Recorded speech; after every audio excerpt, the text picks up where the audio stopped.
energy equation. Welcome to Inquire to Acquire. Today we will discuss about the famous mass energy equation of Einstein और इससे related कुछ गलत फहमियां कि इस equation में क्या शो किया जा रहा है। सो वीडियो को एंड तक देखें ताकि E is equals to mc square क्या बताती है ये क्लियर।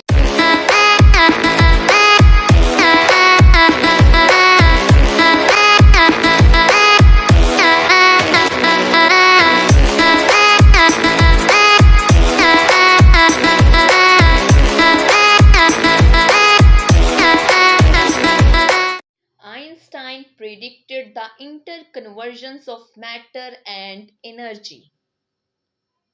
ये किस तरह से हुआ? तो इसका स्टार्ट 1905 में हुआ। तब आइंस्टाइन ने अपने 4 सबसे फेमस पेपर जो थे वो पब्लिश करवाए। उनमें से पहला पेपर था स्पेशल थ्योरी ऑफ रिलेटिविटी के अबाउट।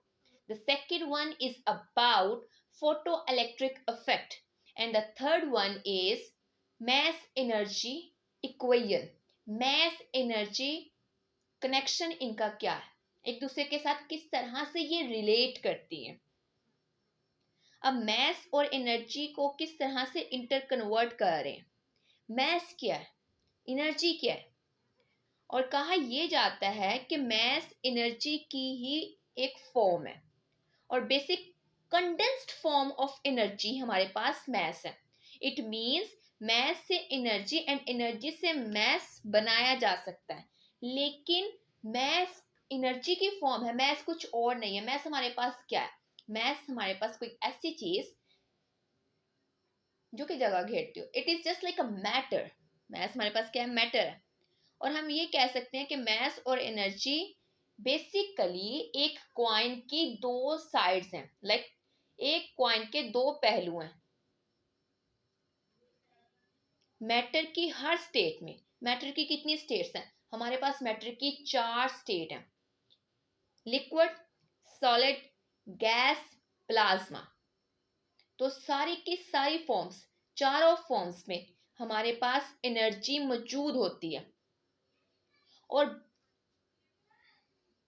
आइंस्टाइन के रिलेशंस के अकॉर्डिंग E हमारे पास होता है mc² के इक्वल। अब E इसमें हमारे पास एनर्जी है, m is the mass, c is the speed of light which is a constant quantity और इसका स्क्वायर। अब c को यहाँ पे क्यों लगाया गया? c को बेसिक यहाँ पे इसलिए यूज किया गया क्योंकि ये मैस और एनर्जी को रिलेट करवा रहा था। मतलब मैस कैसे हमारे पास एक फॉर्म एनर्जी की, condense form of energy is mass. So mass किस तरह से एनर्जी में कन्वर्ट हो रहा है। अब कहा किए जाता है कि मैस एनर्जी में कन्वर्ट हो रहा है, किस तरह से हो रहा है। इसके लिए बहुत सारे एक्सपेरिमेंट्स किए गए। A loss in mass of the body provides a lots of energy. कि अगर हम कहते हैं कि एक बॉडी ने अपना मैस सारा का सारा लूज कर दिया, तो वो मैस कहाँ गया? वो मैस किस फॉर्म में आया? वो मैस बेसिक एक एनर्जी फॉर्म से दूसरी एनर्जी फॉर्म में कन्वर्ट हो रहा है। क्योंकि हमने एनर्जी वाले चैप्टर में ये बात डिस्कस की थी कि energies can never be created nor destroyed, बल्कि ये एक फॉर्म से दूसरी फॉर्म में कन्वर्ट कर दी जाती हैं। सो बहुत सारे एक्सपेरिमेंट्स में ये बात शो की गई कि किस तरह से हमारे मैस से एनर्जी बनाई जाती है। और बहुत सारे एक्सपेरिमेंट्स एट सन लैब मैटर और एंटी मैटर को जब रिएक्ट करवाया गया, बेसिक न्यूक्लियर रिएक्शन से हमारे पास ये प्रोसीजर जो है होता है जिससे हमारे पास एनर्जी जो है वो बनती है मैस से। ये एक्सपेरिमेंट से तो किस तरह से होता है कि अगर मैटर और एंटी मैटर रिएक्ट करते हैं, न्यूक्लियर रिएक्शन होता है इनका, तो उससे हमारे पास बहुत सारी अमाउंट में गैमा रेज जो है वो इमिट होती हैं। वो हमारे पास एनर्जी है।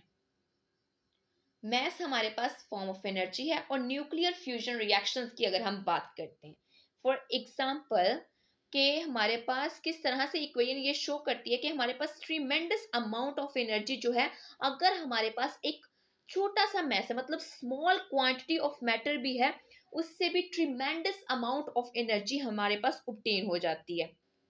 किस तरह से? क्योंकि मैटर जो है वो highly concentrated form of energy है।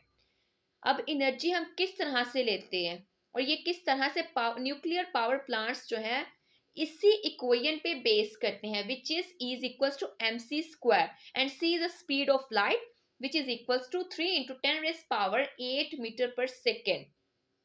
अगर हम न्यूक्लियर फ्यूजन रिएक्शंस की बात करते हैं तो हमारे सन और स्टार की सरफेसेस पे न्यूक्लियर फ्यूजन रिएक्शंस जो हैं वो हो रहे हैं। अब उन रिएक्शंस में क्या होता है कि हमारे पास हाइड्रोजन, उसका ड्यूटेरियम और ट्राइटेरियम, उसके आइसोटोप्स जो हैं वो एक दूसरे के साथ फ्यूज होते हैं, एक दूसरे के साथ रिएक्ट करते हैं, जिससे हमारे पास हीलियम, उसके अलावा न्यूट्रॉन्स और एक लार्ज अमाउंट में एनर्जी जो है वो रिलीज हो रही होती है।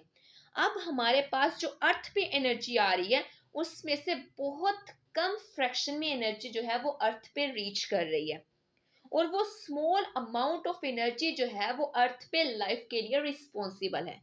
तो किस तरह से हमारे पास मैटर इंटरेक्ट करते हैं और एनर्जी हमारे पास आती है? तो matter which is a concentrated condensed form of energy, उससे हमारे पास एनर्जी में कन्वर्ट किया और बहुत सारे एक्सपेरिमेंट्स के थ्रू ये किया गया। अब नेक्स्ट क्वेश्चन ये आता है कि एनर्जी से मैस को किस तरह बनाया। अब आइंस्टाइन ने फोटो इलेक्ट्रिक इफेक्ट, जैसे कि बताया पहले कि 4 पेपर पब्लिश हुए थे, जिसमें second one is photo electric effect.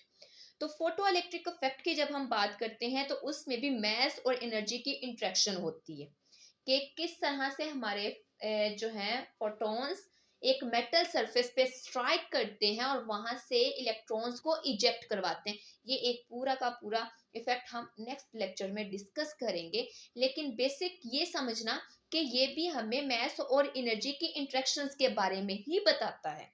और अगर हम एनहिलेशन के प्रोसेस की बात करते हैं तो उसमें हमारे दो फोटॉन्स, दो एनर्जी पैकेट्स एक दूसरे के साथ कंबाइन करते हैं, जिससे हमारे पास एक इलेक्ट्रॉन और एक anti electron which is so called positron बनता है। तो ये हो गया कि हमारे पास किस तरह से एनर्जी से मैस में कन्वर्ट हो रहा है, एनर्जी मैस में कन्वर्ट हो रही है। अब E is equal to mc square, जहां बहुत सारी चीजें रिवील की हैं वहां हमें ये भी तबाही की तरफ ले गया। लाइक मैस एनर्जी की कन्वर्जन हमें तबाही की तरफ भी लेके गई है, क्योंकि हर चीज के दो पहलू होते हैं, एक अच्छा और दूसरा बुरा।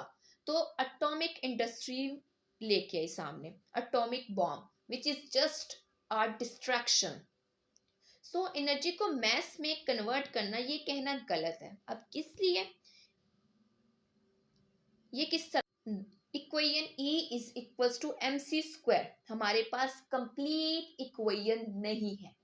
अब ये कंप्लीट इक्वेशन नहीं है, इसका मतलब कि अगर हम ये कहते हैं, हमारा एक्चुअली में ये मानना है कि अगर एक चीज या एक ऑब्जेक्ट स्पीड ऑफ लाइट के साथ मूव कर रहा है तो उसका मैस जो है वो टोटली एनर्जी में कन्वर्ट हो जाएगा, which is totally wrong. But how? क्योंकि हमने यही सुना है, यही पढ़ा है। सो क्योंकि कोई भी चीज पहले तो स्पीड ऑफ लाइट को अप्रोच नहीं कर सकती, एंड द सेकेंड थिंग कि ये इक्वेशन जो है वो इनकम्प्लीट है। तो हमारे पास कंप्लीट इक्वेशन कौन सी है, हम लोग देखते हैं। तो इक्वेशन जो हमारे पास कंप्लीट इक्वेशन है वो है E square is equals to mc square whole square plus pc whole square. E हमारे पास एनर्जी है, m mass, c is the speed of light, p is the momentum। अब यहाँ पे मोमेंटम टर्म ऐड की गई है। अब वो पिछली इक्वेशन हमारे पास राइट इक्वेशन क्यों नहीं थी, उसके पीछे क्या रीजन थी जिसकी वजह से हमने ये बात बोली कि वो इक्वेशन रॉन्ग है। So the reason behind that statement is that कि हमारे पास ये बोला हमने कि वो अगर कोई ऑब्जेक्ट स्पीड ऑफ लाइट के साथ मूव कर रहा है तो उसका मैस जो है वो टोटली कन्वर्ट हो जाएगा एनर्जी में, लेकिन इक्वेशन जो E is equal to M C square है, ये इक्वेशन तो रेस्ट के लिए है। मतलब कि जब हम रेस्ट की बात करते हैं कि एक ऑब्जेक्ट रेस्ट में है तो उसका मोमेंटम जो है वो हमारे पास जीरो हो जाता है। जब मोमेंटम हम जीरो पुट कर देते हैं तो जो सेकेंड टर्म है ये जीरो हो जाती है, and then E square is equal to M C square whole square. तो जब हमने दोनों तरफ स्क्वायर रूट लिया तो हमारे पास E is equal to M C square बच जाता है। सो ये इक्वेशन इस तरह से इनकम्प्लीट इक्वेशन है। तो एक कंप्लीट इक्वेशन हमारे पास है E square is equal to P square C square plus M square C 4, और ये इस तरह से हमारे पास रिलेट करती है।